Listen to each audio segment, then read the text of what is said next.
Hello, everybody. This is Training Tip Tuesday. Welcome and thank you for joining us here at Empowered Dogs. I would like to introduce today's topic, which is build a better connection. Drop your suggestions below for our pet parents, and I'd love to hear what some people love to do to create that better connection. I'm going to share with you some of my quick top tips, and I am Sylvia Kozrzak. I operate Walkabout Canine Consulting, and I'm so delighted that you are here today. Having a great connection with our dogs or animals in our care is a great feeling, and creating that connection is what it's all about, and having that connection with them and becoming really great friends. Some of the reasons that maybe we need to build a connection or we've lost a connection is we have a new puppy in our home, which definitely we do need to make that connection with them. It's not always love at first sight. Sometimes it takes a little bit of getting to know each other. It might also be a newly adopted or rescue dog that's a little bit older. So we do need to take that time to get to know them and them us. And it might also be a new human that's come into the family for whatever reason. Maybe somebody that moved back home that isn't familiar with the dog, and they need to build the connection with that dog. Life events can affect our bond and connection. So, that can be a list of many things. Also, illnesses, whether it be from you, the human, or the dog, that affects our connection. Maybe we were gone for a long time and the dog doesn't understand, or maybe the dog has gone through a lengthy illness, which can affect the connection. Teenage dogs is a big one that we see because they are going into their adolescent and they're no longer the cute little puppy, and they're figuring things out, and there's lots of stuff going on.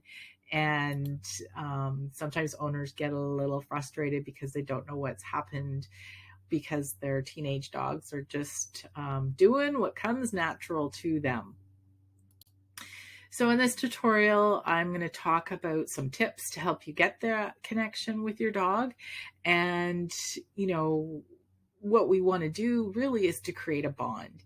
And I like to do that by creating a reinforcement-rich life with my dog to build that connection. And let's go through some really easy things that we can do that aren't hard to incorporate and implement into our lives with our dogs.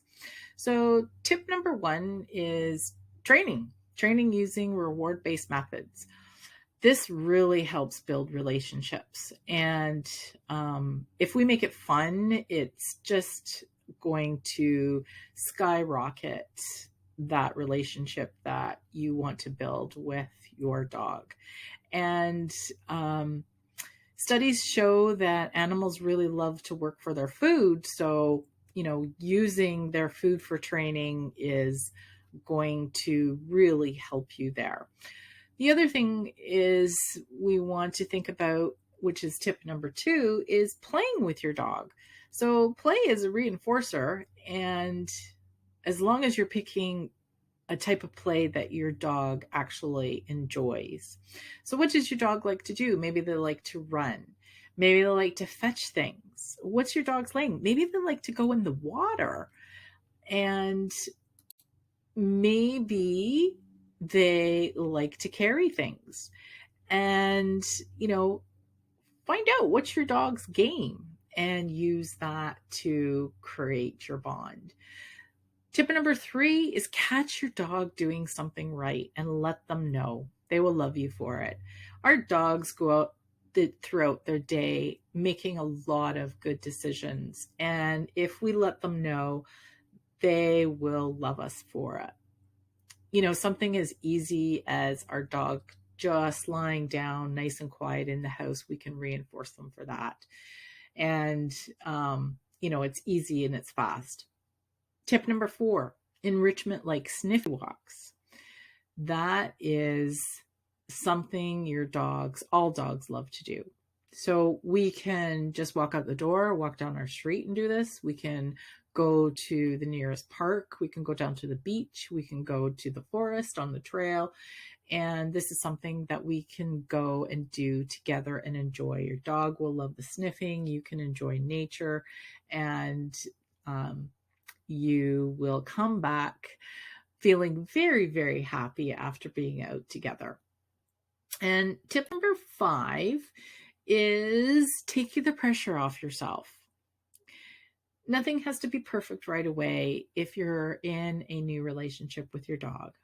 And enjoy the journey. It's not a race. And you want to just take things slowly. Think about what's most important in the beginning and just work on those.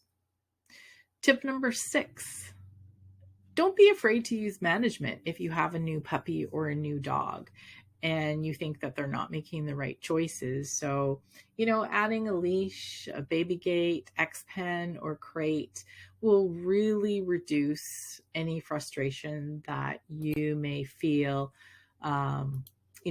because your dog doesn't know what they're supposed to do or where they're supposed to be inside the house. So management can really take away that layer of frustration. And tip number 7, this is easy and can be incorporated into basically all the above activities. And I kind of give it away at the beginning, which is hand feed your dog. We can hand feed our dog for absolutely everything. They're walking beside us on the trail. We can hand feed them. They are bringing us a toy. We can give them a piece of kibble. So there's lots of ways to do that. We can just hand them food for walking up to us. And there is a whole list of ways that we can hand feed our dog. So share what works for you. And thank you for joining me on Training Tip Tuesday. I hope to hear from you, and I hope that this has given you some information that maybe that you'll go and do with your dog and enjoy building that connection. Love your dog and happy training.